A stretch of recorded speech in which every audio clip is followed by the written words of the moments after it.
లైంగిక వేధింపులు ఎదుర్కొంటున్న టాలీవుడ్ కొరియోగ్రాఫర్ జానీ మాస్టర్ ను పోలీసులు అదుపులోకి తీసుకున్నారు. గోవాలో సైబరాబాద్ ఎస్ఓటీ పోలీసులు అరెస్ట్ చేశారు. మహిళా కొరియోగ్రాఫర్ పై లైంగిక వేధింపులకు పాల్పడినట్లు ఆరోపణలు రావడంతో జానీ మాస్టర్ కనిపించకుండా పోయారు. అప్పటి నుంచి ఆయన కోసం 4 బృందాలుగా పోలీసులు వెతికారు. చివరకు గోవాలో అదుపులోకి తీసుకున్నారు ఎస్ఓటీ పోలీసులు. బ్రేకింగ్ అప్డేట్ చూస్తున్నాం. లైంగిక వేధింపులు ఎదుర్కొంటున్న టాలీవుడ్ కొరియోగ్రాఫర్ జానీ మాస్టర్ ను పోలీసులు అదుపులోకి తీసుకున్నారు. అయితే గోవాలో సైబరాబాద్ ఎస్ఓటీ పోలీసులు ఆయన్ను అరెస్ట్ చేశారు.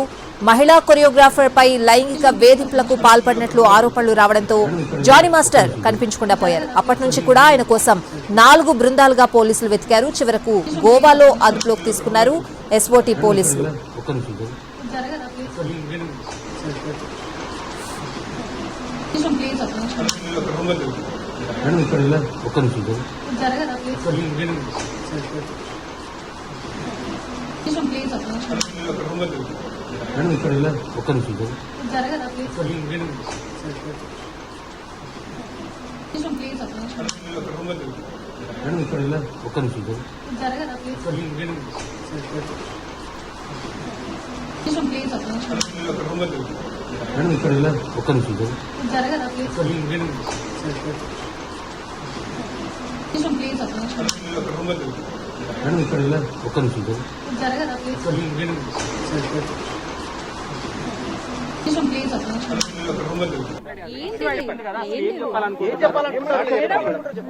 ఫేక్ కాల్ వచ్చింది కనుక్కోడానికని వచ్చాను.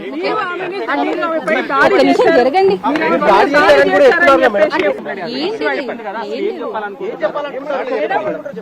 ఫేక్ కాల్ వచ్చింది కనుక్కోడానికని వచ్చాను. జరగండి.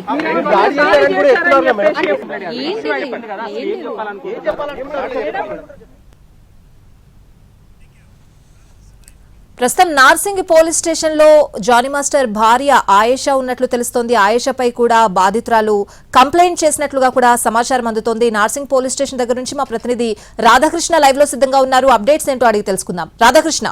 స్వాతి, కొద్దిసేపటి క్రితమే షేక్ జానీ బాషా అలియాస్ జానీ మాస్టర్ కి సంబంధించిన భార్య ఆయేషా కొద్దిసేపటి క్రితమే నార్సింగి పోలీస్ స్టేషన్ కి రావడం జరిగింది. ఆమె లోపలికి వెళ్లి ఇన్స్పెక్టర్ ని కలిసిన తర్వాత 2 నిమిషాల్లో బయటికి రావడం జరిగింది. అసలు ఎందుకు పోలీస్ స్టేషన్ కు వచ్చారన్న దానికి సంబంధించి ఆమెతోటి మాట్లాడే ప్రయత్నం చేశాము. తనకు ఒక ఫోన్ కాల్ వచ్చింది, ఫేక్ కాల్ అని తాను చెప్తూ ఉంది. తనకు ఒక ఫోన్ కాల్ వచ్చింది, అందులో జానీని తీసుకుని వచ్చారు నార్సింగి పోలీస్ స్టేషన్ కి అని చెప్పడంతో తాను తన భర్త జానీని కలవడానికి వచ్చాననేది కూడా ఆమె చెప్పడం జరిగింది. ఆ తర్వాత ఆమెతోటి ఈ కేసుకు సంబంధించిన వివరాలు రాబట్టే ప్రయత్నం చేయడం జరిగింది. ఎందుకంటే ఈ కేసులో ఎఫ్ఐఆర్ లో కూడా ఆమెకు సంబంధించిన అంశం కూడా ఉండడం జరిగింది. బాధితురాలు తనని దాడి చేసింది జానీ మాస్టర్ కి సంబంధించిన భార్య అని కూడా ఆమె అందులో పేర్కొనడం జరిగింది. కాబట్టి ఆ కేసుకు సంబంధించిన అంశాలను ఆమె నుండి రాబట్టే ప్రయత్నం చేసి ఆమె ఏకంగా మీడియానే బెదిరించిన పరిస్థితి చోటు చేసుకోవడం జరిగింది. తనకే కెమెరా పెడతారా, మీపై కేసులు పెడతానంటూ కూడా బెదిరించడం జరిగింది. ఆ తర్వాత ఈ కేసుకు సంబంధించిన అంశాలను మాత్రం ఆమె ఏమీ మాట్లాడకుండానే ఇక్కడ నుండి వెళ్లిపోయిన పరిస్థితి అయితే చోటు చేసుకోవడం జరిగింది.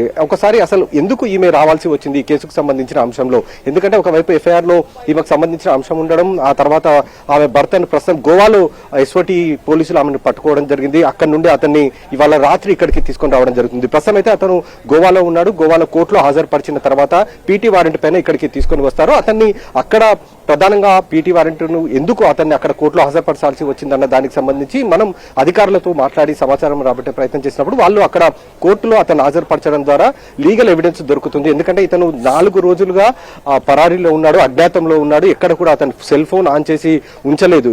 15వ తారీఖు ఎప్పుడైతే రాయదుర్గంలో 0 ఎఫ్ఐఆర్ నమోదైందో అప్పటి నుండి కూడా ఈ షేక్ జానీ బాషా కనబడకుండా పోయాడు, ఎవరికి అందుబాటులో లేకుండా ఉండడం జరిగింది. అలాగే కొండాపూర్లో ఉన్న ఆయన ఇంట్లో లేడు, అలాగే నెల్లూరులో స్వగ్రామంలో కూడా లేకుండా ఉన్నాడు. అలాగే లడక్కి ఒక సినిమా షూటింగ్ కి వెళ్లాడని సమాచారం రావడంతో అక్కడికి ప్రత్యేక టీములు కూడా వెళ్లడం జరిగింది. అక్కడ కూడా అతని ఆచూకీ లభించలేదు. ఆ తర్వాత పోలీసులు చివరికి గోవాలో అతని ఆచూకీని కనిపెట్టడం జరిగింది. అతని దగ్గరికి వెళ్లి అతన్ని అరెస్టు చేస్తున్న సమయంలో అరెస్టు వారెంట్ కోరడంతో ప్రస్తుతం అతని కోర్టులో హాజరుపరిచారు. అక్కడ కేవలం ఒక కేసు నమోదైంది ఇతని పైన, ఏదైతే లైంగిక దాడితో పాటు పోక్సో యాక్ట్ కింద కేసు నమోదైంది. అందుకే ఇతన్ని అరెస్టు చేసి తీసుకుని వెళ్తున్నాం అనేది కోర్టులో అక్కడ పీటీ వారెంట్ వేస్తారు. ఆ పీటీ వారెంట్ ఇచ్చిన తర్వాత అక్కడ నుండి అతన్ని రోడ్డు మార్గాన హైదరాబాద్ కు తీసుకొచ్చే అవకాశం ఉంది. ఇవాళ అర్ధరాత్రి కానీ లేదా రేపు ఉదయం లోపల ఈయన జానీ మాస్టర్ ని తీసుకొని వస్తారు. వచ్చిన తర్వాత ఇక్కడ ఈ కేసుకు సంబంధించి అతనిపై నమోదైన సెక్షన్ల కింద ఏవైతే ఆరోపణలు ఉన్నాయో వాటినన్నిటికీ సంబంధించి కూడా అతని నుంచి వివరాలు రాబట్టే ప్రయత్నం చేస్తారు. ఎందుకు అతను ఈ బాధితురాలి పట్ల ఆ విధంగా వ్యవహరించాల్సి వచ్చింది, అలాగే 2019లో ముంబైలో హోటల్లో ఆమెపై లైంగిక దాడికి చేసినప్పుడు ఎలాంటి పరిస్థితులు ఉన్నాయి, ఎందుకు అలాంటి అఘాయిత్యానికి పాల్పడాల్సి వచ్చింది అనేది ఒకటి. అలాగే ఇప్పుడు ఈ మధ్య కాలంలో ఈమె సొంతంగా కొరియోగ్రాఫర్ గా ఎదుగుతూ ఉంది. కొన్ని సినిమాలకి ఓన్ గా ఆమె కొరియోగ్రాఫ్ చేసింది. ఆ షూటింగ్ లకు వెళ్లి కూడా అక్కడ ఈయన జానీ మాస్టర్ ఆమె పట్ల అసభ్యంగా ప్రవర్తించడం, అక్కడ ఉన్న వాళ్ళందరినీ కూడా బెదిరింపులకు పాల్పడడం, ఆ సినిమా ఇండస్ట్రీలో ఛాన్స్ లేకుండా చేస్తానంటూ కూడా బెదిరింపులకు పాల్పడినట్లు కూడా ఆమె పూర్తిగా కంప్లైంట్ కాపీలో పేర్కొనడం జరిగింది. వీటన్నిటిపైన కూడా ఎఫ్ఐఆర్ నమోదు చేయడం జరిగింది. కాబట్టి ఈ కేసుకు సంబంధించిన అంశంలో ప్రధానంగా కోర్టులో ఈ కేసు నిలబడాలంటే ఆ యువతి ఎవరైతే కంప్లైంట్ ఇచ్చిందో ఆ కంప్లైంట్ లో ఉన్న ఎవిడెన్స్ అన్నింటిని కూడా సాధ్యమైనంత వరకు టెక్నికల్ ఎవిడెన్స్ కావచ్చు లేదా షూటింగ్స్ లో బెదిరించారని చెప్తున్నారు. కాబట్టి అక్కడ ఆ సమయంలో షూటింగ్ లో ఉన్న వాళ్ళు ఎవరెవరు ఉన్నారో వాళ్ళ నుంచి స్టేట్మెంట్ కూడా రికార్డ్ చేయడం, వాళ్ళని అవసరమైతే ఈ కేసులో సాక్ష్యాధారాలుగా ఉంచే అవకాశం కూడా కనబడుతుంది. ఆ రకంగా కోర్టులో ఈ కేసు పూర్తిగా నిలబడాలంటే ఎవిడెన్స్ అన్ని సేకరించాలి. కాబట్టి ఆ ఎవిడెన్స్ సేకరించే ప్రయత్నం కూడా చేస్తారు. ఇక్కడికి జానీ మాస్టర్ ని తీసుకుని వచ్చిన తర్వాత, అది కూడా ఇవాళ అర్ధరాత్రి లేదా రేపు మార్నింగ్ అతన్ని తీసుకొచ్చిన తర్వాతనే ఈ మొత్తం వ్యవహారం నడుస్తుంది. ఇక్కడికి వచ్చిన తర్వాతనే స్టేట్మెంట్ కూడా అతన్ని రికార్డు కూడా చేయడం జరుగుతుంది. యువతి అతనిపై ఏ విధంగా అయితే ఆరోపణలు చేసిందో ఆ ఆరోపణలో వాస్తవం ఎంతవరకు ఉంది, ఎందుకంటే దాదాపు 2019లో ఈ లైంగిక దాడికి పాల్పడ్డాడనేది ఒకవైపు ఆరోపణ. ఆ తర్వాత తనని మానసికంగా శారీరకంగా వేధింపులకు గురి చేస్తున్నాడు, తనని ఇండస్ట్రీలో ఎదగకుండా చేస్తున్నాడు, ఎక్కడ కూడా తనకి ఆఫర్స్ వచ్చినా ఆ ఆఫర్స్ రానియకుండా చేస్తానని అనడం ఒకవైపు. అలాగే కొన్ని సినిమా షూటింగ్ లో కొరియోగ్రఫీ అవకాశం వచ్చినా అక్కడికి వెళ్లిన తర్వాత అక్కడ బెదిరింపులో పాల్పడడం, ఇలాంటి అన్ని ఆరోపణలు ఉన్నాయి. కాబట్టి వాటన్నిటికీ సంబంధించిన స్టేట్మెంట్ ని ఇతను జానీ మాస్టర్ నుండి కూడా స్టేట్మెంట్ రికార్డు చేసే అవకాశం కనబడుతుంది. ఆ తర్వాత అతను స్టేట్మెంట్ రికార్డు చేసిన తర్వాత అతన్ని రేపు కోర్టులో హాజరుపరిచే అవకాశం కనబడుతుంది. కోర్టులో కూడా ఇతనికి పోక్సో యాక్ట్ తో పాటుగా లైంగిక దాడికి సంబంధించిన కేసులు కూడా ఉన్నాయి. కాబట్టి కోర్టు ఎలాంటి నిర్ణయం తీసుకుంటుంది అనేది కూడా వేచి చూడాలి. ఇతన్ని మాత్రం ఖచ్చితంగా ఇక్కడ కూడా అరెస్టు చేస్తారు, కోర్టులో హాజరుపరుస్తారు. రేపు ఈ మొత్తం వ్యవహారం కొనసాగే అవకాశం ఉంది. Right Radhakrishna, thanks for the updates.